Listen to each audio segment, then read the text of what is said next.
In the previous lecture, we had introduced you to the basic concepts of economics, to the concepts of supply, demand, prices, and how the market mechanism is regulated via prices in order to clear the markets, which is to say that excess demand and excess supply do not exist. The subject matter of environmental economics, we went on to say, involves an underlying analysis for the reasons for the emergence of the problems of pollution, depletion, and degradation. And then, once these problems have been analyzed in terms of why they emerge in the first place, corrective measures to contain some of these problems to manageable limits becomes the next agenda for an environmental economist. Today we will be talking about a certain particular characteristic of environmental goods which kind of precludes us from using a market mechanism to regulate the use and management of such environmental resources. We will argue that due to the public goods nature of environmental resources, there may not exist very well defined markets and prices. And we go on to analyzing this in a little more detail. Well, what do we mean by this? One of the important concepts in environmental economics is the presence of externalities. And the presence of externalities is a very common feature when it comes to the characteristics of environmental goods. The second very important feature of environmental goods is the absence of appropriate property right regimes. This is also known as the property rights approach to environmental problems. Both of these can be characterized in some fashion as instances of what we say are market failures. What do we mean by a market failure?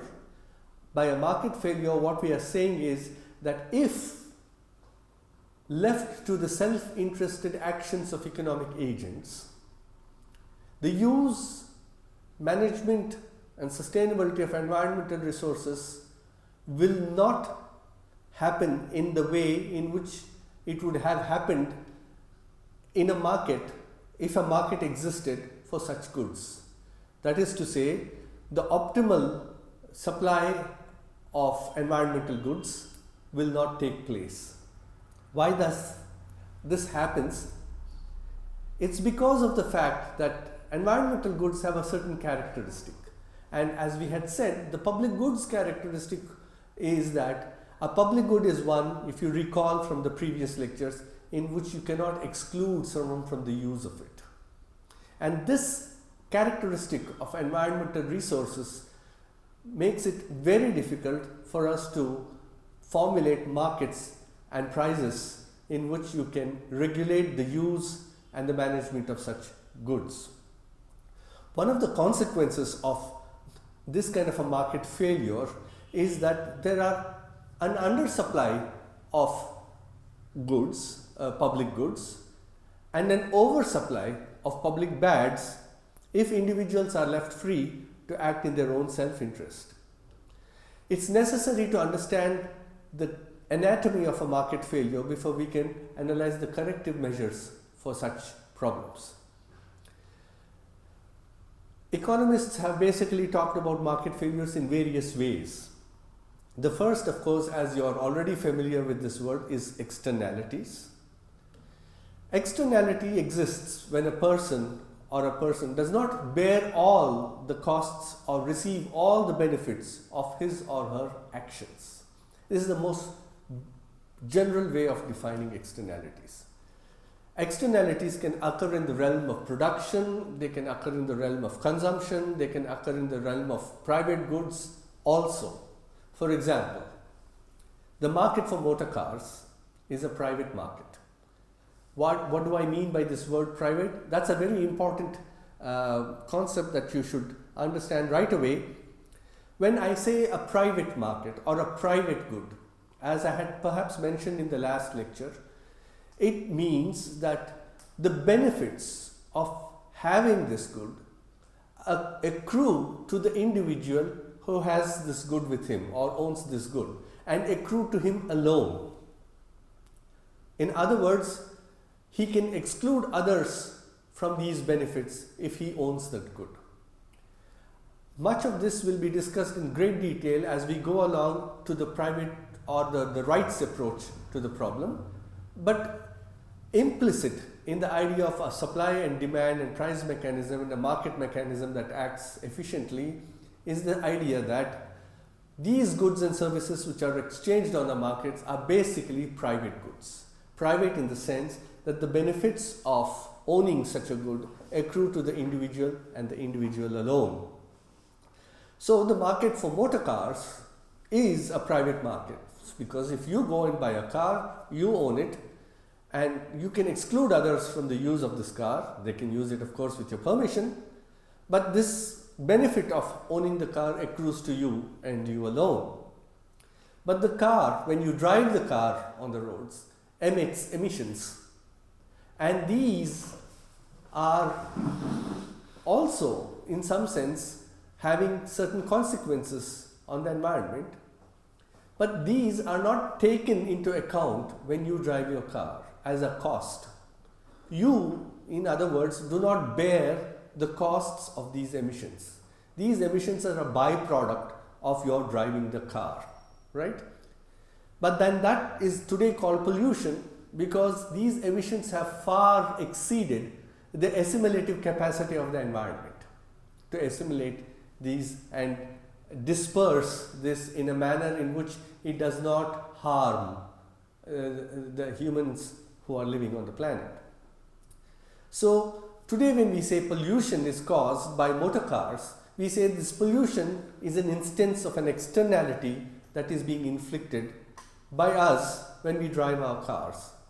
And we call it an externality only because you are, as an owner of the car, not directly paying for the costs of this pollution that you have created. Similarly, you can have other externalities. For example, thermal power plants, which we use to produce energy and electricity to the environment, to the cities, also creates an externality, which is the smoke that is released, and that is released out into the atmosphere. This pollution may exceed the assimilative capacity of the environment, and when it sits over a city, it's called smog. Both these instances of pollution from motor cars as well as this pollution from industry or from thermal power plants or what have you are instances of negative externalities. Externalities can also be positive.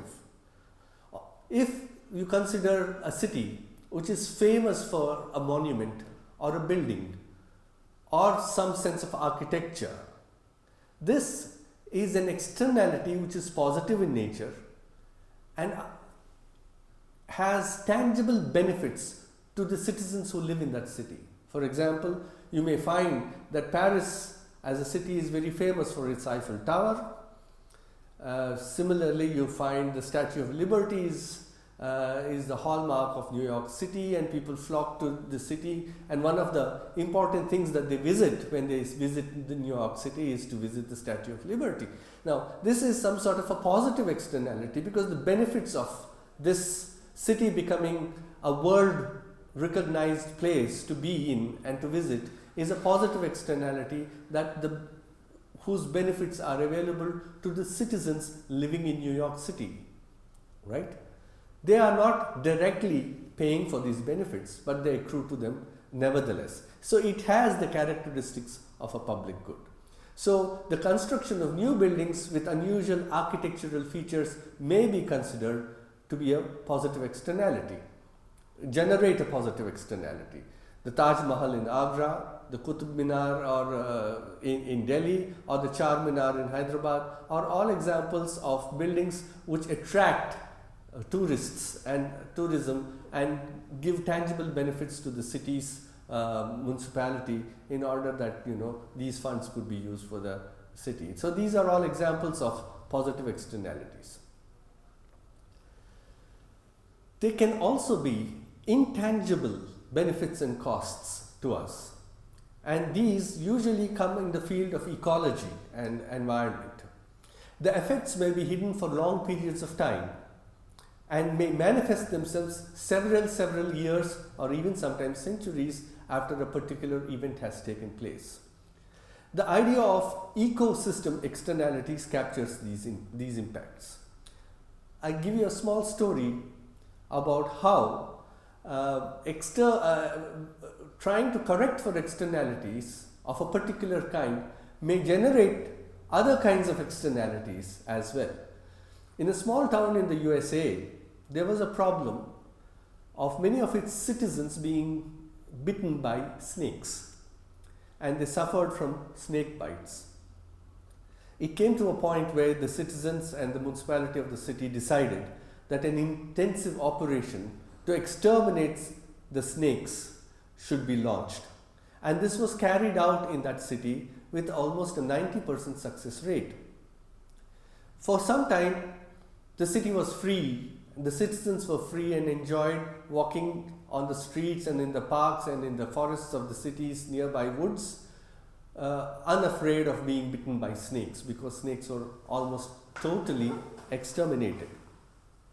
But 2 years later, this town had the worst rodent infestation, that is rats and other kinds of rodents, which multiplied in unmanageable numbers and destroyed the crops that the city, the agriculture was producing, and spread deadly diseases across the community. Why did this happen? Well, one of the reasons is that by exterminating snakes, what you did was you may have nullified the problem of snake bites in the city, but you created another problem. Snakes were the natural predators of these rodents, and when snakes were almost all gone and disappeared, the rodents within these populations multiplied unmanageably. Their absence of snakes, so the absence of snakes led to an overpopulation of rodents, which then infested the fields and ate the crops. Now that is an example of an ecosystem externality. There is also another ecosystem externality that I often quote, that is the use of DDT against insects, also to exterminate the incidence of malaria and other things from mosquitoes and mosquito bites, was considered to be eco-friendly because it did not affect other larger animals and birds. However, it did turn out that it affected the eggs of birds, made the shell of these birds thinner and more vulnerable to premature deaths. So these are examples of externalities. Now, having said that, let's also understand the idea of public goods and bads in a more precise manner. We are already familiar with the definition of a public good. And in the field of environment, we could say that money invested in climate change protection, ozone layer maintenance and protection, biodiversity conservation, and reforestation are all investments that generate what are known as public goods, in the sense that the benefits of all these measures accrue to every human being on the earth, and nobody can be excluded from the use of these. These are in the nature of pure public goods, because the benefits of these accrue to everybody. But the provision of such a public good has an inbuilt market failure in it. Would such public goods be supplied by private individuals who are left to pursue their own self-interests? For example, if I am to supply a public good, but know that the benefits of this good accrue to everybody, and not just me, but to everybody, my incentive to supply such a good perhaps would be not so high as compared to a good that I would supply or demand whose benefits accrue to me alone. So in this sense, there is a dilution of the incentives by private individuals to supply public goods. And when therefore you leave it to the market, which means you leave it to the free will of self-interested economic agents to supply such goods, then such goods would be undersupplied in comparison to the optimal level they ought to have been supplied at. So this is another way of understanding this idea of a market failure. The obverse of this is that public bads in the same logic would be oversupplied, because individuals do not consider the costs of inflicting public bads in their own calculations of costs and benefits. And therefore, if you leave it to the self-interested actions of individuals who do not actually have a cognition of the kind of costs that they are inflicting, then these would be oversupplied compared to what it would have been if there had been a price on these, and if people had to privately pay for what they create, then the incentives would be far more stronger to reduce the supply of such public bads. It's not that they intentionally supply these public bads, that's not the meaning here. It is by default of an action that creates this externality, which is not recognized, is what I'm referring to when I say it is a supply of a public bad. Then the more important aspect is hidden information that also can contribute to market failures. Now, hidden information is not by itself a market failure, but it certainly contributes to a market failure. What do I mean by hidden information? Hidden information can occur when people cannot observe what others are doing. In other words, information regarding the actions of a good, of producing a good or a service, is not completely known to both parties in an exchange. For example, the most important example here is that if I am selling a particular good or a service to somebody else, I, as the seller of this good or service, has probably more information about the quality of this good or service that I am selling than would be the person who is buying this. This asymmetric information, that I am holding more information that he does, is usually called information asymmetries. And sometimes these information asymmetries can create deviations from economically efficient choices. Such problems are referred to as problems of adverse selection. There is also another problem that we refer to is the problem of moral hazard. Moral hazard occurs when a certain kind of characteristic dilutes the incentives of an individual to take efficient actions. For example, a homeowner who is perhaps a habitual smoker is more likely to be careless and may also smoke in bed if he or she has a house insurance that will build them a new house in case a fire destroys it. This kind of a moral hazard has an effect on behavior.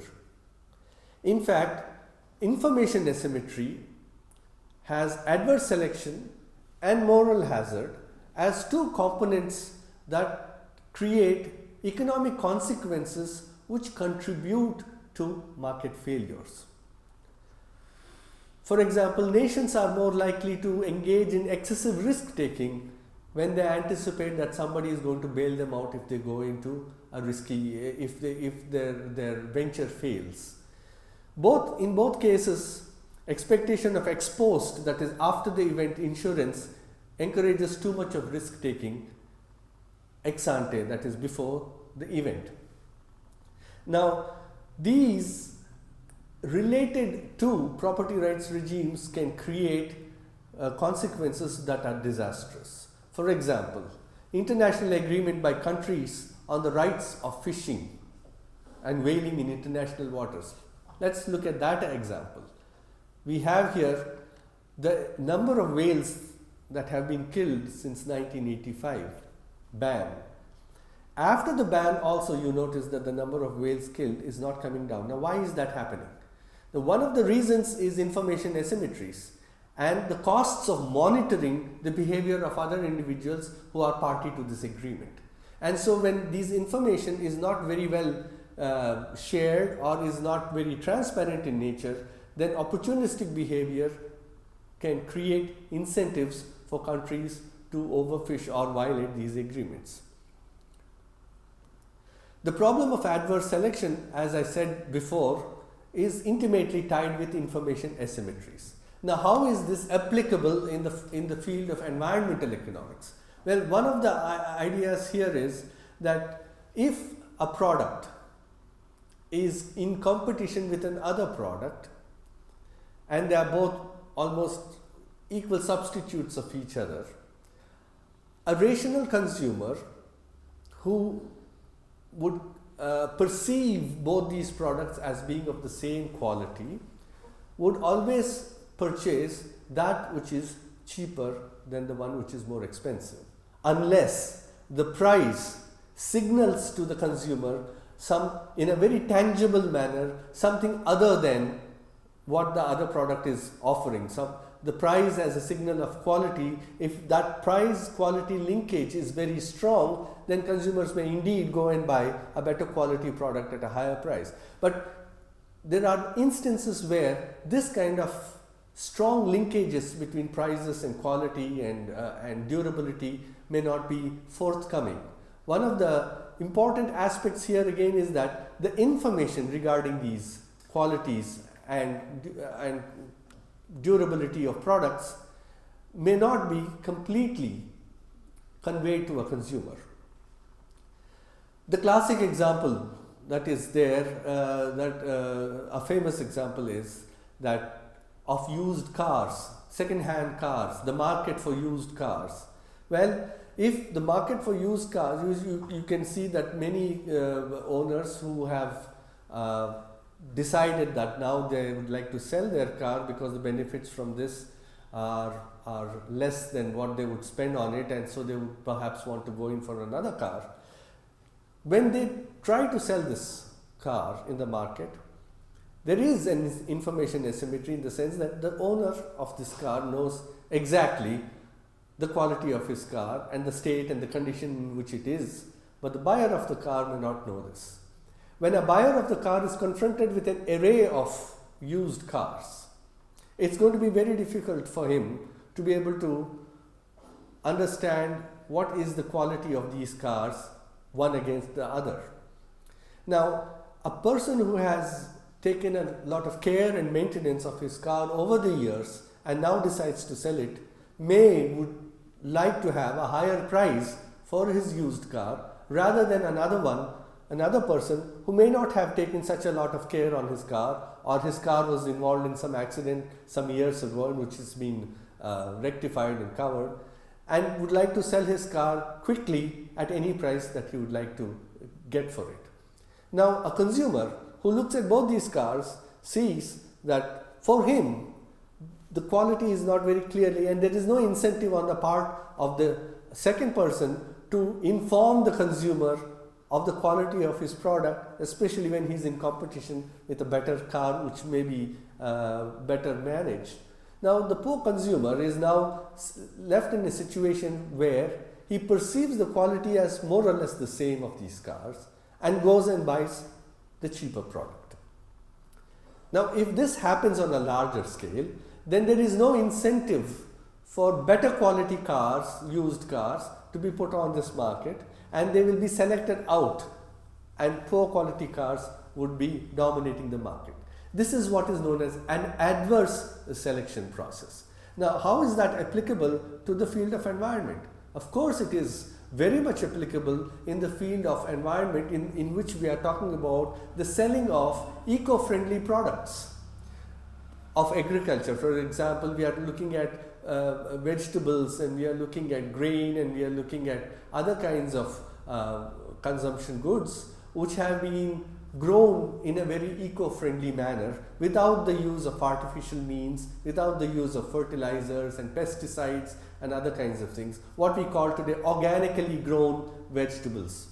Now, if you notice that some of the supermarkets and other markets do keep organically grown vegetables alongside with the kind of vegetables that are grown in a commercial agricultural milieu. Now, sometimes you may notice another thing. You may also notice that the organically grown vegetables look a little different, look smaller, and may also not look as attractive as the ones which have been grown artificially in terms of size, color, texture, etc. Now, unfortunately for us, commercial agriculture reaps the benefits of economies of scale due to all its artificially put inputs, whereas organically grown vegetables do not have such effects and so are usually more expensive. Now, to a consumer who is ill-informed about the environment or about eco-friendly practices, would obviously buy the cheaper ones which even look better in terms of size, color, texture than the organically grown vegetables. Now, here is an example of a certain kind of an adverse selection process that is taking place, and therefore organically grown vegetables would be perhaps, if not given the proper information to the consumers about why this is a better product, will be selected out of the market. Another way of course, getting over these problems is to be able to subsidize organically grown vegetables so that their prices may compete well with it. It's not just with vegetables. You can even look at plastic cups that are being sold, plastic bags, plastic cups. These are actually cheaper than the more eco-friendly mud cups that we used to get in the olden days, in which we used to drink tea. So the person who sells tea would rather go and buy in bulk these plastic cups because it's cheaper and they're more durable, they don't break easily in transportation, etc. And so he will sell his tea in these plastic cups. And you know, these plastics are not biodegradable, so they do affect the environment if not properly disposed of. The third aspect, which is very important, is the idea of property rights. Now, this requires a little more thinking. What do we mean by property rights? Basically, the first instinct is to think that property rights is to do with property, and property is to do with things like land and real estate or houses. Well, that's true. That's also a part of property, but property is a very wide concept. Property can include tangible property. Property can include intangible property as well. One of the important examples of intangible property is intellectual property. Property that is the creation of intellectual endeavors, inventions and discoveries and things of the sort. So, property is basically referring to both tangible and intangible. When we talk about a right to a property, we are not actually talking about any one given right to a property. Property rights is a bundle of rights. That's the first thing you should understand. Property rights is a bundle of rights, and this bundle consists of 5 different rights that we have.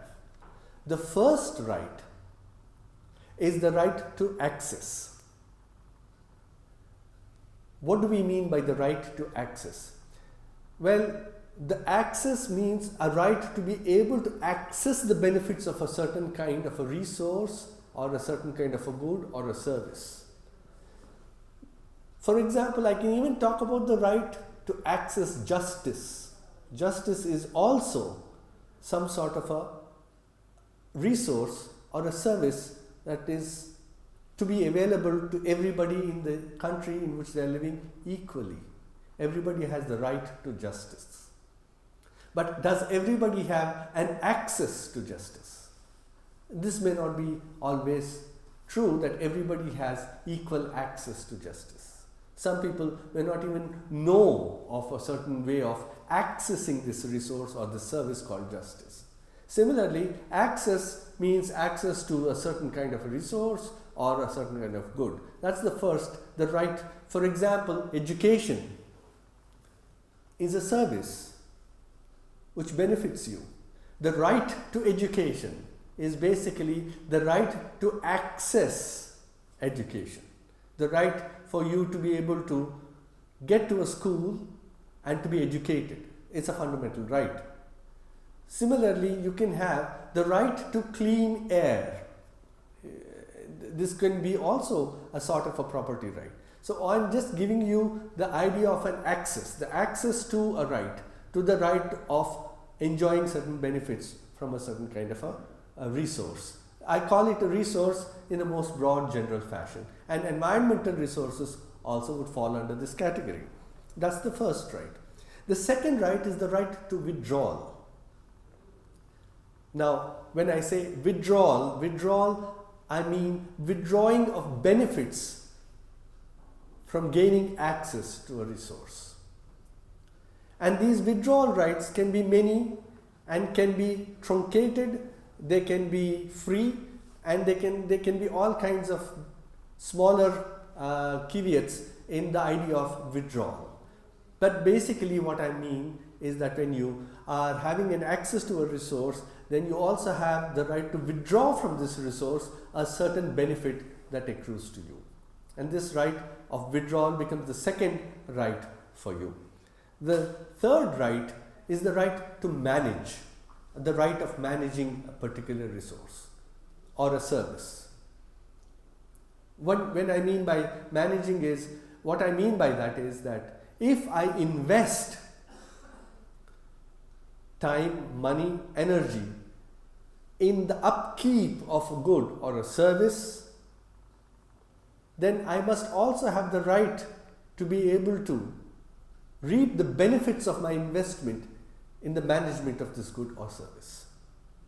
Now, all these, you have the right to access, you have the right to withdrawal, and then you have the right to manage.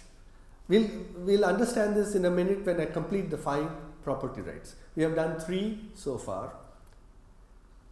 The fourth right is a very important right, especially for environmental goods, and that is the right to exclude, or what we can call exclusion rights. What do we mean by exclusion rights? Exclusion rights are the right to able to exclude certain people or certain categories of people from access, withdrawal, and management of a particular resource. Exclusion means excluding people from the use of these 3 previous rights that we are talking about. So it's called the right to exclude. Now, for example, if I look at the demand and supply analysis in economic theory, at an equilibrium, you have a certain price and a certain quantity that is going to be demanded, which exactly offsets the supply of this, and we say the market is clear. But if you look at the demand curve, it extends even below the equilibrium price. What does it mean? It means there would be some section of people whose willingness to pay is lower than the market equilibrium price for that particular good. In that sense, the market has excluded all those people whose willingness to pay is lower than the market equilibrium price. So the market does exclude people inside. It's one instance of exclusion that I'm referring to. When I have my own car, I can exclude others from the use and withdrawal and management of this car. Unless they take my permission, they cannot use this car. So much of what I have or what I own has the right of exclusion very strongly built into it. The fifth right, that is the right of alienation. So what do I mean by alienation? By alienation, I mean I have the right to transfer or sell or bequeath what I have with me in a resource to somebody else. I am able to transfer this property or able to bequeath the right to the use of this or bequeath the rights to access and withdrawal and management to somebody else, whomsoever I would want this resource or service to go to, or this company to go to, or this business that I have built to go to. So all these are ways in which allow me as an individual to take a decision as to who should be the next beneficiary of this resource or a good or a service. That means I have basically the right to sell and right to transfer. Now, we have 5 property rights: access, withdrawal, management, exclusion, and alienation. Now, if you look at an owner, somebody says he owns this house, he is the owner of this car. What do we mean is that we say, generally in jargon we say, oh, that is private property, that's his private property. What do we mean by the private property? What exactly it means is that it includes all the 5 rights. He has the right to access, he has the right to withdraw, he has the right to manage, he has the right to exclude, and he has the right to alienate. All the 5 rights, when they reside with one individual, then we say he is the owner of that resource, or this resource, service or good is his private property. So when we talk about the idea of private property rights in economics, we are implicitly assuming that he has all the 5 rights. Now, it's true that all properties, goods and services are not private goods and private property. Supposing I am a member of a club. So I do have access to the club. I have the right to access. I have the right to withdraw certain kind of benefits from the club, but only certain types of benefits I can withdraw from the club. And I can use those benefits when I am there in the club. Do I have the right to manage the club? I may or may not have the right to manage the club, depends upon whether I am on a management committee with the club or not. So this right to management is not a complete right that will automatically be given to you when you become a member of a club, correct? Similarly, the club has a right to exclude others from it. You have to apply for membership, and so therefore you don't become a member, or everybody cannot become members of a certain kind of a club. So the right to exclusion is there. And as a member, you have no right to sell this to anybody or transfer. You may have the right, a partial right, to transfer your membership after you to somebody, the next of kin or your family in some cases. So you can see that becoming a member of club is not always guaranteeing you all the 5 property rights. Look at forests. Now, the problem is, do I have access to forests? Local communities, tribals, everybody does have an access to the forests. So in some sense, is it a right that I have? Is it the right of the local communities and the tribals to use the forest? Is a good question to ask, because who owns the forest rights is a very important question. Withdrawal. Do I have the right to withdraw benefits from the forest in terms of, let me say, cutting the trees and taking the timber out of the forest, or using the wood for firewood purposes, or killing wild animals for the purpose of my food? Do I have these rights, the right to withdrawal? Do I have a right to manage the forest? And do I have the right to exclude others? Now, many of these rights are not possible when you look at a resource, a natural resource like a forest, because you may have the right to access, people may withdraw, but people may not be able to exclude others from doing the same thing. And that is the crux of what I am trying to get to you when it comes to environmental goods and the property rights approach to environmental problems. Now, let me look at 3 very important property right regimes and understand how the problem of degradation and depletion, more than pollution, degradation and depletion may occur.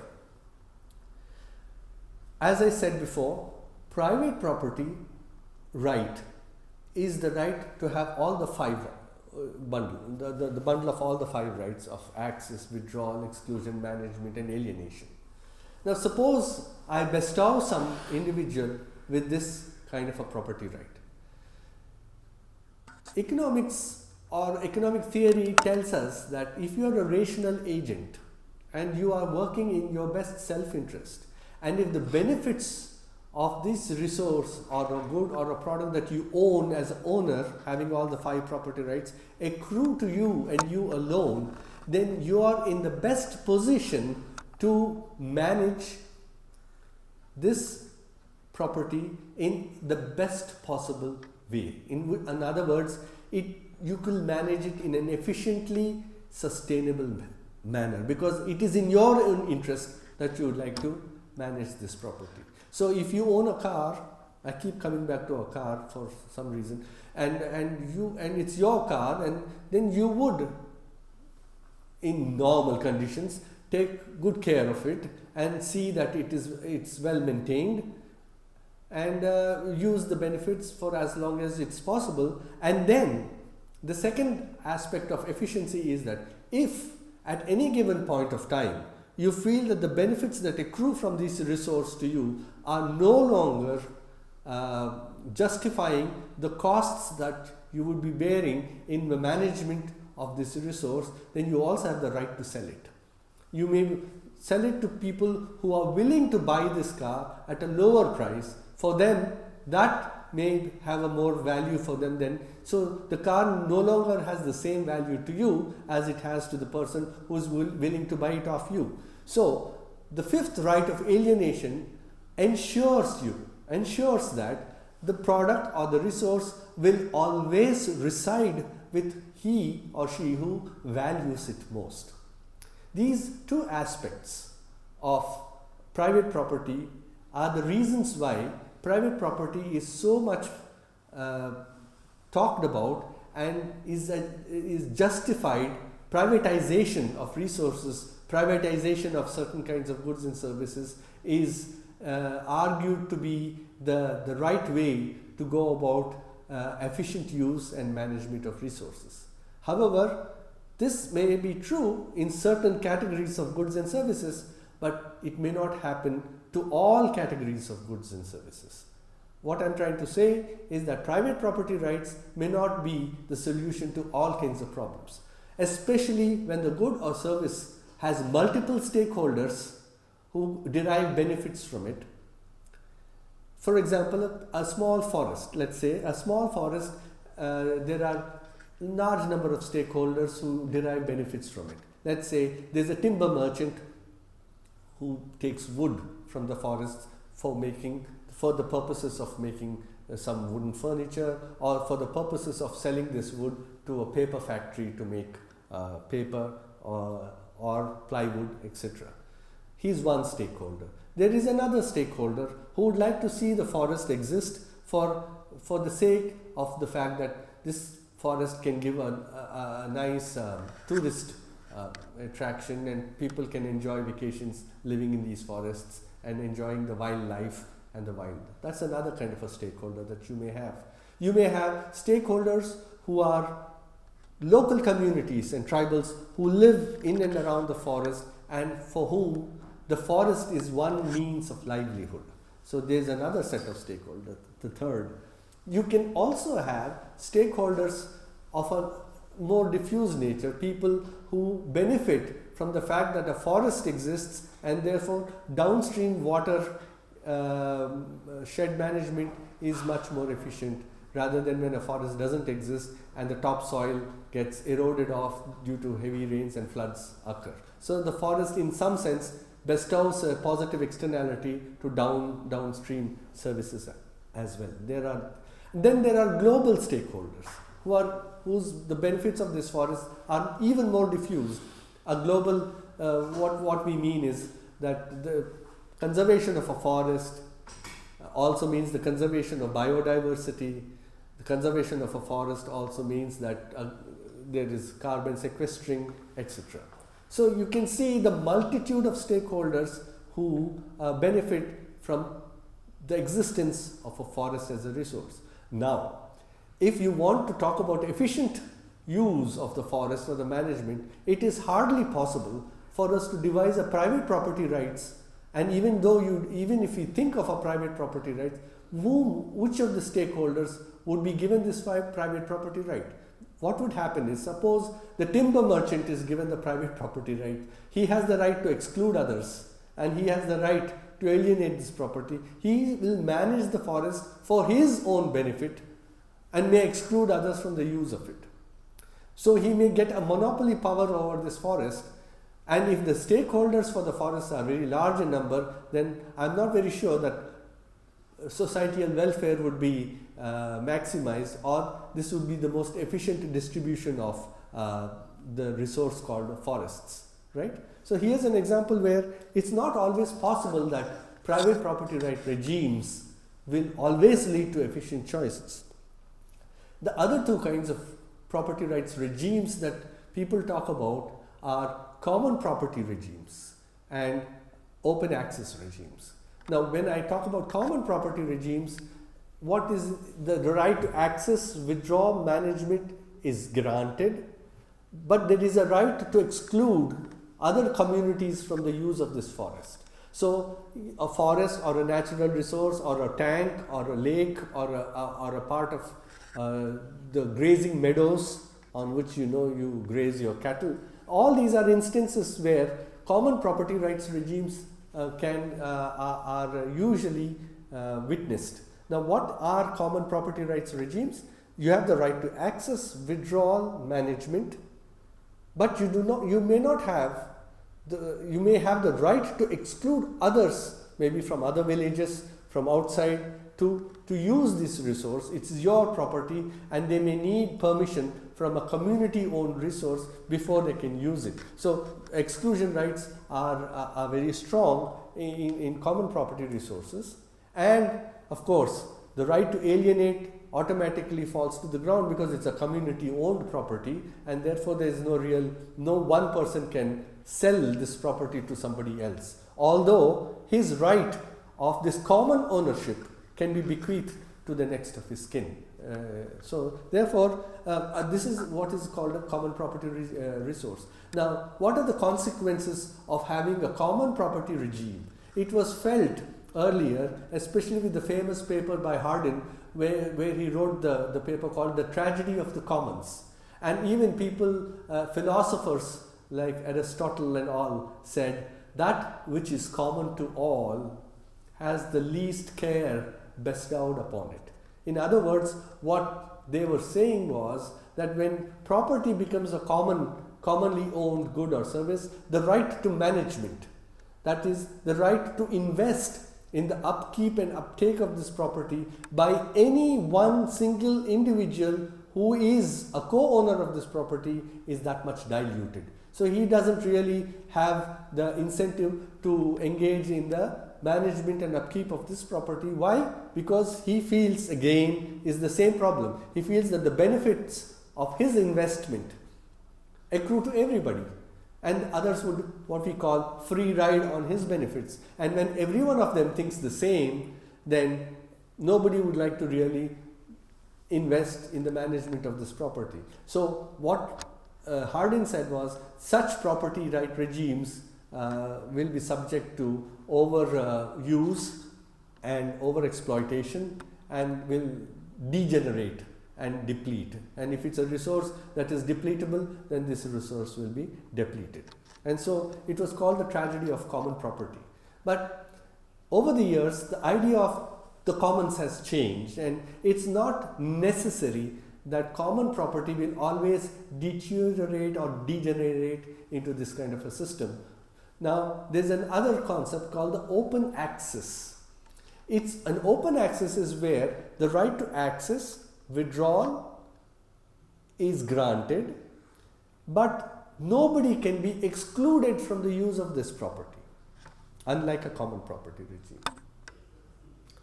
The open access system, as I was saying, has no right to exclude others from the use of this. What does that mean? That means that you cannot exclude other people from using this particular resource, or the fact that to try to exclude others becomes extremely expensive or extremely costly. Now, what kind of resources would be open access resources? Well, if you look at the rivers and the natural lakes and the forests and other kinds of environmental resources that abide in the country, then it is generally felt that everybody has an access to the river. I mean, whoever lives on the side of the rivers, whoever is able to access it, has the right to it. Nobody can be excluded from the use of the river. Similarly, the use of grasslands, the use of other kinds of resources which go under the generic name of national property. You cannot exclude people from the use of these. But what does that mean? If you cannot exclude people from the use of these resources, then obviously the other property rights of alienation or management do not apply. There will be no incentives for any one person to put in investments into managing such resources. And because access and withdrawal is free, then there is of course the great possibility that such resources would be overexploited and would lead to either depletion or degradation problems. The idea that common property would always lead to this can be now modified by saying that you can always devise rules and property rights within the community in order that such common property be efficiently managed.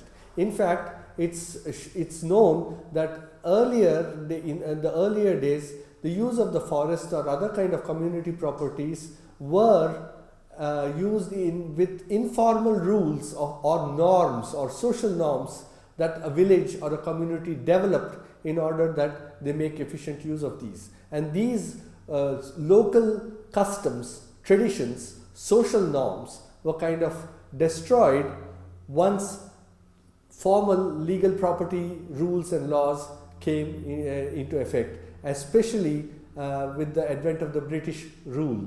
For example, very quickly I can say that the forests in our country were mostly community property or common property resources, but then the British changed all that and made it the sovereign property of the crown and used the forests extractively for their own needs. And after the British left, of course, much of this property was left in the private hands of landlords and zamindars. And when the Indian government took over after independence, they nationalized the property such as forests and other things. But what do we mean by national property? National property is the property of the nation. But what does that mean in real terms? Well, if the government had a very strong, stringent monitoring system of control of how to use these resources sustainably, then it would have, national property would have worked just like a common property right regime with good rules and regulations. But monitoring becomes extremely tedious and difficult, and so therefore de facto these natural resources became open access regimes. And so people started exploiting forests and using the forest in any and every way they like, and that led to a lot of deforestation, that led to a lot of depletion of resources, depletion of biodiversity, etc. And now, of course, with lots of forest acts and regulations and the so-called Joint Forest Management Act, we are trying to bring back some of these property rights regimes back into the picture. Now, before I end this, I come up with a small example of what is called what I would call an open access regime, but actually it's like a common property regime, and show you the economics of how individual self-interest can lead to depletion and degradation if the community does not evolve any kinds of rules of behavior within themselves. And this example is that of a small grazing pasture on which a number of cows are allowed to graze on this, and there are every farmer has about 10 cows, and let's see what happens by looking at the following table. Look at the table. Now, before we go into the details of the table, the story behind this is, let's assume that a piece of land that is meant for grazing of cows is available at no extra cost to whosoever would like to graze their cows on it. This basically means that you cannot exclude anyone from the use of this land. However, the use by one will certainly leave less of it to others. Therefore, in economic jargon, it is rival in nature. Now, I also make the assumption that there are a large number of farmers who would like to graze their cows on this land, and each of them has got 10 cows with him. Now, if you look at column 1, it's the number of cows. And I have mentioned that the number of cows varies from 10, 20, 30, 40, 50, all the way up to 80. Now, when the cow grazes on this land, it eats its grass and then produces milk, which is then sold in the market. And let us assume, for the sake of argument, that the milk output in money terms is given in column number 2. And you can see that it's 10, gives 10 cows grazing on this piece of land give you a revenue of 100. 20 cows give you a revenue of 200, and so on. But you would notice something which is rather strange, that the numbers increase from 100 all the way up to 360s, 375. They increase, but they increase at a decreasing rate. So it's from 100 to 200, it's 100% increase. But it's not so. It's 200 to 300, and then from 300 to 350, and then to 370 and 375. And you can see that if the number of cows exceeds 660 actually, the actual revenues in terms of milk fall. Why would this happen?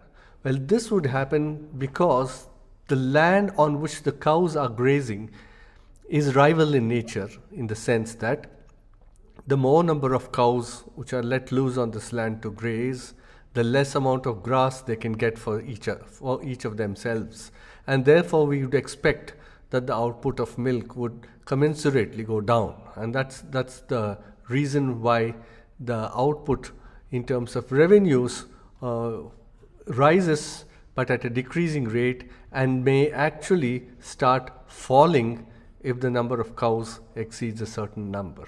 That's column 2. Let's move on to column number 3. This is called marginal revenue per 10 cows. What do we mean by marginal revenue? Marginal revenue is the addition to revenues by adding 10 more cows in this table. So the addition to revenue by adding 10 more cows to the existing 10 is 100. And then from 20 to 30, the revenues go up by 200 to 300, so it goes up by 100. And so on.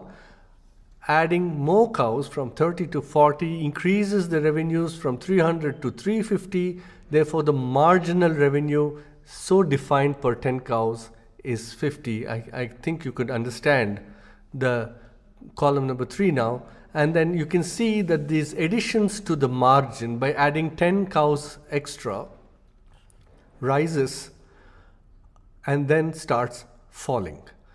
And maybe it also can go down to negative numbers, as you can see that the actual revenues start decreasing beyond a certain number of cows on the same piece of land.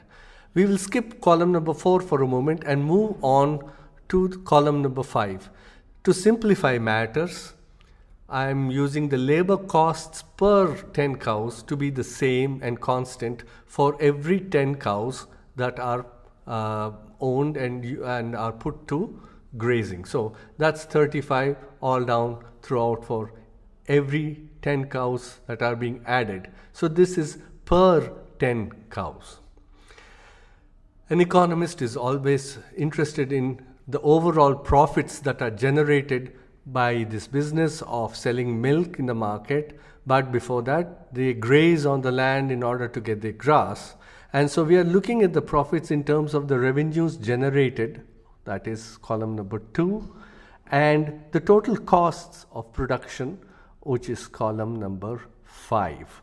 So for 10 cows, which is the first one, the total revenues is 100, but the labor costs per the 10 is only 35.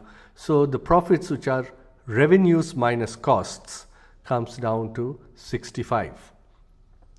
If 10 more cows were added or 20 cows were grazing on the land, then you find that the output of milk in terms of money revenues is 200, and now you have an additional 10 cows that are grazing, so it's the summation of 35 plus 35, which is 70, and therefore the profits are revenues, which is 200, minus the total costs now for 20 cows, which is 70, which comes to 130. So that's how the profits are calculated in column number 6. Now, if you notice column number 6, you can see that the profits are rising as more number of cows are being allowed to graze on the same piece of land. But here also you can see an interesting trend. The profits rise in the beginning all the way up to 40 cows, and after that you find that the profits start decreasing from 210 all the way down to 115, and if more number of cows, actually then the profits become negative. Now, one interesting way of analyzing this is to look at two very important variables. One is the marginal revenue, or the addition to total revenues by putting 10 more cows onto the grazing field. That is the addition to the revenues that are generated, and so you can always say that this is a marginal benefit of having 10 more cows grazing on this piece of land.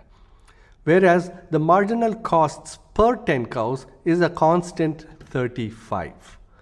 So now you can immediately see that a rational economic agent would put onto the land that number of cows which maximizes his profits. And in this case, which is 40 cows, and the profits are 210. One way of arriving at this conclusion is, of course, here it's obvious that you can see that 210 is the largest number in the profits column, so that the corresponding number of cows ought to be 40.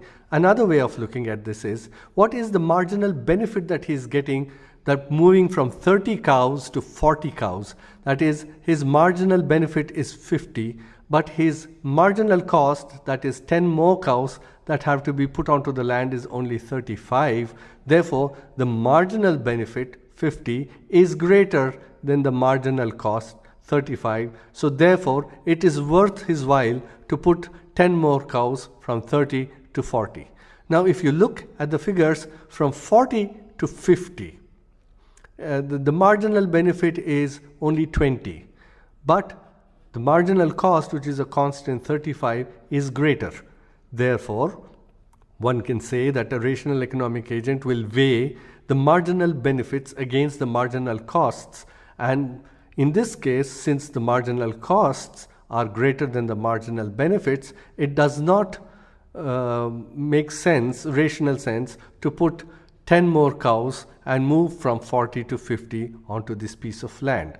Now, implicit in this assumption here is that it's one person who can graze 10 or 80 cows, and if he has this freedom of being able to use this land all to himself, which means, in other words, that he owns this piece of land like a piece of private property, then he rationally would use 40 cows on this piece of land and maximize his profits.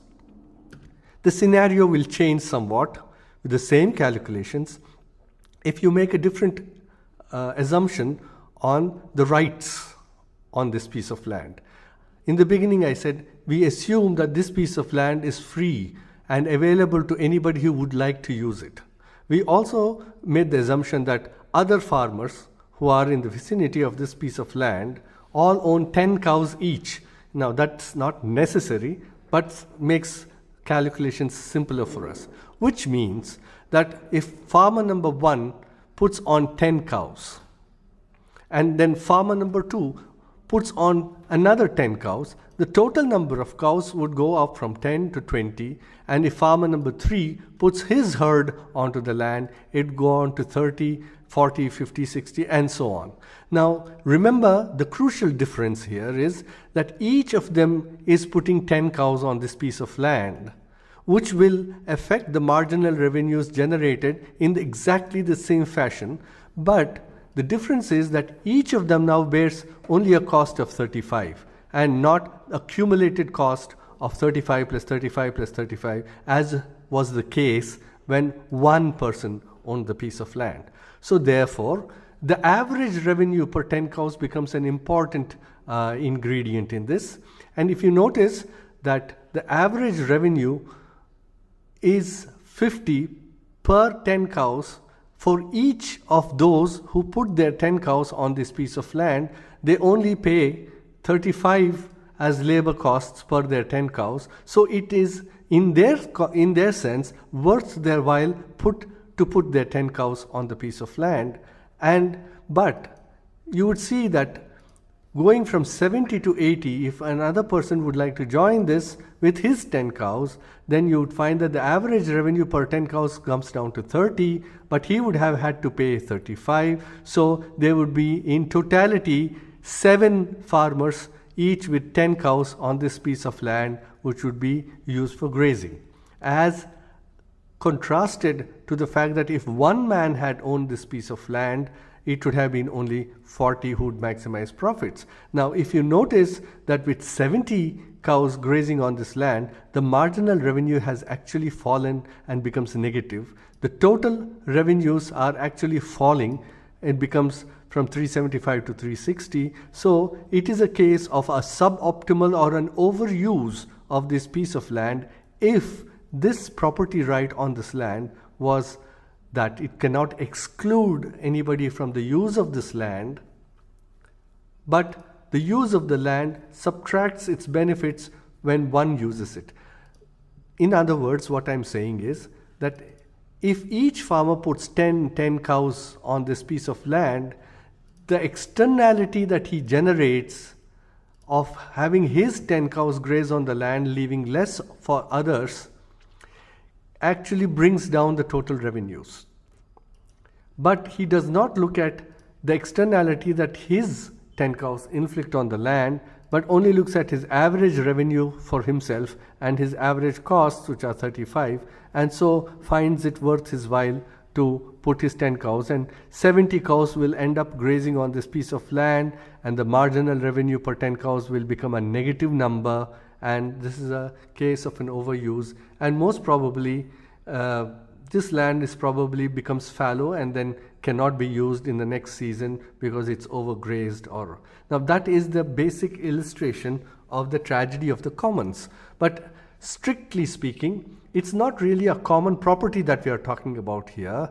What we are talking about here is a common pool resource, and the reason why this externality is generated and more than the optimal number, which is 40, are allowed to graze is because of the fact that property rights over this land have not been defined precisely. So therefore, it's possible that the idea that a common piece of land which is accessible to all but rival in its use can be subjected to depletion or a degradation or overuse. Certainly, it's not a sustainable affair. Now, the point is that if we change the property rights from common pool open access regimes to private property, it would seem that the problem is settled, because then the private property user of this land will maximize his profits and graze an optimal number of cows on this land and earn his maximum profits. And probably the land would be reusable for him in the future as well. Now, it's not necessary that private property regimes are the only alternative solutions to open access regimes. Now, if a community of people were using this piece of land, and this community consisted of, let's say, 8 farmers with 10 cows each, then they could devise a system of property rights whereby they would take turns in grazing their cows on this land, or rotate the number of cows that they can graze, or come to some agreement on how to keep the number of cows grazing on this land per unit of time to only 40, so that the land can get reused and sustainable in the future. So therefore, common property by itself need not necessarily result in this kind of an overuse, but a common pool resource where there's open access, you cannot exclude people, but is subtractive in its benefit, is certainly subject to overuse.